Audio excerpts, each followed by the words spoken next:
do a longer video. This is my first or second week owning the Premier HTS. I learned a lot about it. We don't get into it. All right, first things first. As you can see, the shell is black. Yes, the reason why I switched shells is it's easier to put a snare side on the shell because the drum is slightly wider than your regular 14-inch drum is slightly wider. That's why you see heads like the Premier, or that's why you see heads like the Remo Cybermax oversized, or your Evans pipe snare head oversized. That's because the shell is slightly bigger. The snare hoop where the heads fit slightly bigger, so you're gonna need a slightly bigger head to fit onto this drum. So that's why I switched the shell just from convenience wise, and I had the shell laying there and it looks cool.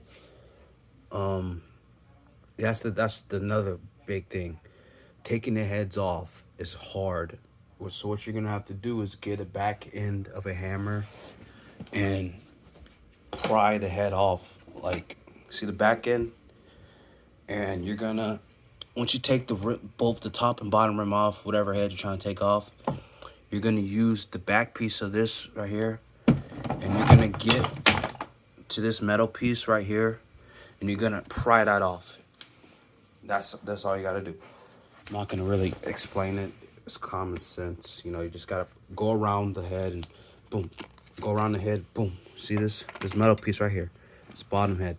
You're gonna pry that off. Boom, boom, boom, boom, boom, boom, boom, boom, boom, boom. All around with a lot of force until it comes off. So if you have the oversized head, you won't have to worry about it. It will just fit right on, fit right off. That's what I'm gonna eventually do, is get a Cybermax for this drum. So yeah, that's it. This is a drum that's not for everyone. Like I said in many videos already, I do not recommend this drum for anybody. So if you see one, don't buy one. Leave these drums for people that already have them, because there's no parts for them, and we need parts. So we're gonna use other drums as our parts. So that's why don't buy a Premier. You're just wasting your money. You're just wasting your money. Don't get a Premier. Leave the drums for people that already have Premiers, or someone that's more experienced in the marching snares. Even someone that's experienced, you know, is still taking a gamble. But they're not horrible drums. You got to make sure you got guts. The guts work. You see these little metal things right here? You do not need these. You do not need these. But they do help out a lot. You don't need these at all. And that's going to go right into our next one. Taking the snares off and on. If you have the 484. If you have the 484, listen up. So if you have these little metal pieces, cool. Take them all off, including the strainer part. Take that all off. Once you do that, you're going to use all your force and move the black piece all the way up until it pops off. It's on the spring. So just pop the black piece off here, pop it off here.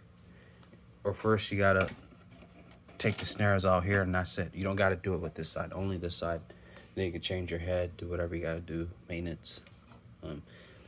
Put it back on. You're gonna line the black piece up with the springy part, with like a metal thing. You're gonna line it all up, and yeah, and you got them on. Simple. You're gonna line it all up, the black piece up with these little long things that go inside the spring part, and there's like a long screw. You're gonna line that all up, and you're gonna get it through here. Boom. And all right, another thing, if you do not have these, and that, no problem, no problemo. Get butterfly nuts. Get threaded butterfly nuts. I'm not sure if I'm saying them right, but get threaded butterfly nuts or threaded butterfly bolts. Do that. I'm not gonna link it. You just go find it. Stop being lazy and go freaking find it.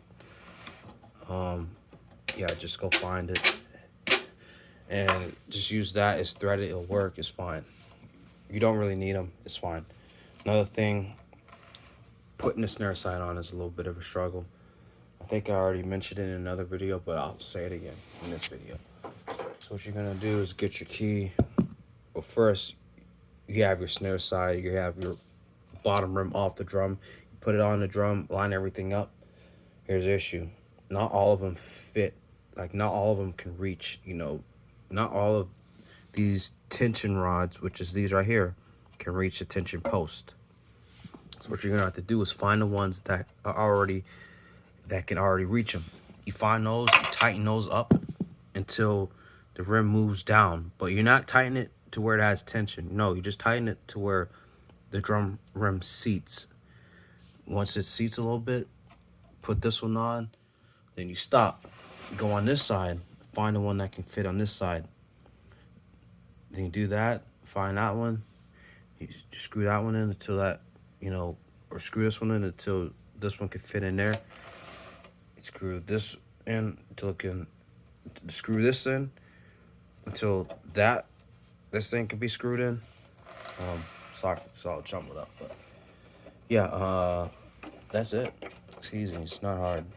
But these drums I do not recommend for beginners, because you're just gonna have a lot of issues if you're not mechanically inclined.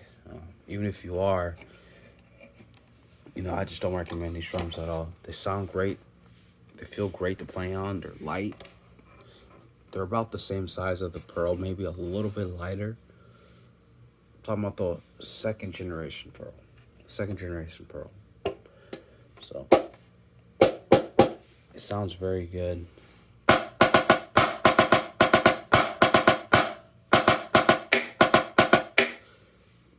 It sounds quieter than my Dynasty. I don't know, it just sounds quieter for some reason than a lot of marching snares, but it sounds good. It still projects. I guess it's the AC, but it just sounds quieter today. But I love how this drum sounds. I'm using DC-17 sticks. Probably the best sticks I've ever had in my life. One of the best sticks. Yeah, keep the heads tuned down pretty low, because when your heads are tuned down really high, it hurts after like a few minutes of playing with those sticks. Yeah, with this tune right here is below tabletop.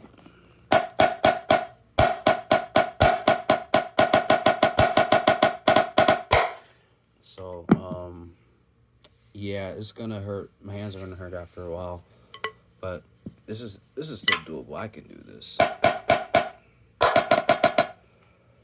I gotta work on different things with my technique, so it's gonna be a little bit. I'm gonna still upload some licks. I'm still learning some licks, so give me some time. Just give me some time, y'all. Give me some time. What else? That's it. I'm gonna get this drum repainted, repower coated. I'm gonna get the shell wrapped up in something, so the shell's gonna look a lot better once I get it wrapped up with the Onto percussion wrap. That's it. Nothing special. I'm working a lot. I'm gonna start working even more, so videos are gonna become rare. Maybe like once or twice a week. I'm gonna try to stay consistent. I'm gonna try to do like one video a week, 2 videos a week. So this is my Premier HTS. Me personally, I don't recommend these drums. They're a hassle at first, but if you get the right one, it'll do you right. This is a 484. The 284, I think, is a lot easier. Actually, no. The 484 is much easier. The parts are more simpler. The 284 is the one without the strainer. I don't like that drum, but you know, it's still a good drum. It's still a good drum. Yeah, there's not much to look out for, but make sure the snares are all good. Have the seller stretch the snares out, or have the seller show the snares. Another thing, the snares look bent. The snares are going to be bent around the head. If you have a drum that's completely level, like this piece that's not bent in, if you have a drum that's completely leveled, you know, then you got yourself a good drum. But yeah, the snares are going to be bent regardless. But try to detune the guts individually until you get the perfect match, until you can sort of tune it with this. But me personally, you know, I got them pretty tight. I got the guts pretty tight, but they're not super tight. They're not all the same pitch. I got them all similar feel. You know, the way I always have it. You know, with my other drums. You know, it's not super tight, not super loose. It's just right. Get a good snare response out of it. So that's it. Took me a long video. So thanks for watching. If you got any questions, let me know. I got you. But I'm not a question genius. Don't ask some over-the-top question. Keep it, you know, logical, and, you know, yeah, just keep it logical. If you know that I've had only a few marching snares, you know, keep it logical. Keep it like, let's just say, if you've seen it on the channel, ask me about it. If you've seen me with it or talk about it, ask me about it. Ask me, you know, I don't freaking care at this point. Ask me any freaking thing about marching snares. I don't know anything about quads. I don't know anything about hardware or, you know, accessories like bells and whistles, stuff like that. Stick bags, I know nothing about. So yeah, you can ask me anything. I don't care. I'm a BMX rider, so you can ask me about what bike I ride, what shoes I wear. So half cabs. These are great shoes. I guess I used to skate. I broke my foot. Sometime later down the road, I'll insert a few videos about that incident. And these shoes came with the Pop Kush. I'm actually gonna take these out and put these in my other shoe. I didn't pay for that. I only paid just for the shoe itself, but they gave me the Pop Kush. What is this, new or something? Like, did they remember back then when I got the half caps, they didn't come with this. It just came with the regular. It came with something else. It didn't come with the Pop Kush sole.